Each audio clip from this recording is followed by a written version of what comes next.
छोटू और मैना की जादुई यात्रा। चलिए दोस्तों, आज हम एक अद्भुत कहानी सुनते हैं। एक बार की बात है, एक घने जंगल में छोटू नाम का एक नन्हा सा खरगोश रहता था। छोटू बहुत ही जिज्ञासु और साहसी था। उसे जंगल के हर कोने की खोज करने का शौक था।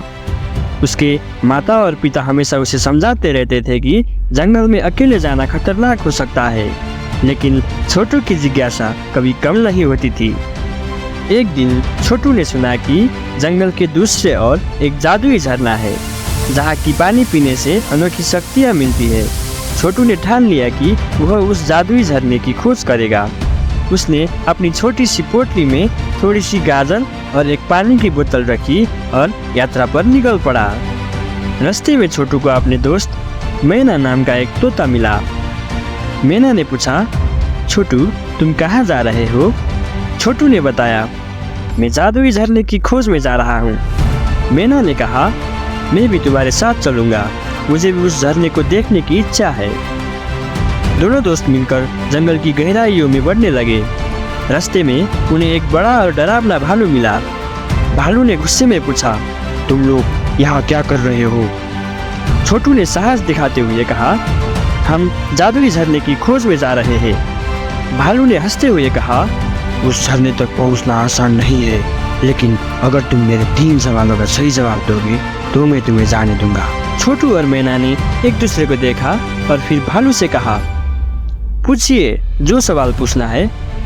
पहला सवाल ये था कि सबसे तेज दौड़ने वाला जानवर कौन है? छोटू ने तुरंत जवाब दिया, चीता। दूसरा सवाल यह था कि रातों में चमकने वाला कीड़ा कौन सा है? मैना ने तुरंत जवाब दिया, जुगनू। भालू ने तीसरा सवाल पूछा, जंगल का राजा कौन है? दोनों दोस्त ने एक साथ कहा, इसका जवाब तो शेर है। भालू ने खुश होकर कहा, तुम दोनों ने सही जवाब दिया, अब तुम जा सकते हो। और उसने रास्ता छोड़ दिया। छोटू और मैना आगे बढ़े और अंततः जादुई झरने तक पहुंच गए। झरने का पानी चमक रहा था और वहाँ की हवा बहुत ही ताजगी भरी थी। दोनों ने झरने का पानी पिया और तुरंत ही उन्हें एक अनोखी शक्ति महसूस हुई।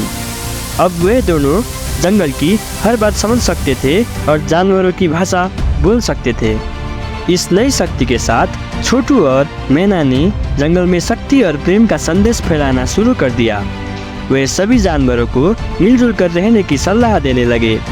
धीरे धीरे पूरा जंगल एक खुशहाल और शांतिपूर्ण जगह बन गया। छोटू और मैना की यह अद्भुत यात्रा और उनकी नई शक्ति ने उन्हें जंगल के सबसे प्रिय और सम्मानित निवासी बना दिया। और इस तरह छोटू का साहस और मैना की मित्रता ने मिलकर जंगल को एक सुंदर और सुरक्षित जगह बना दिया। इस तरह की और कहानी सुनने के लिए हमें सब्सक्राइब कीजिए।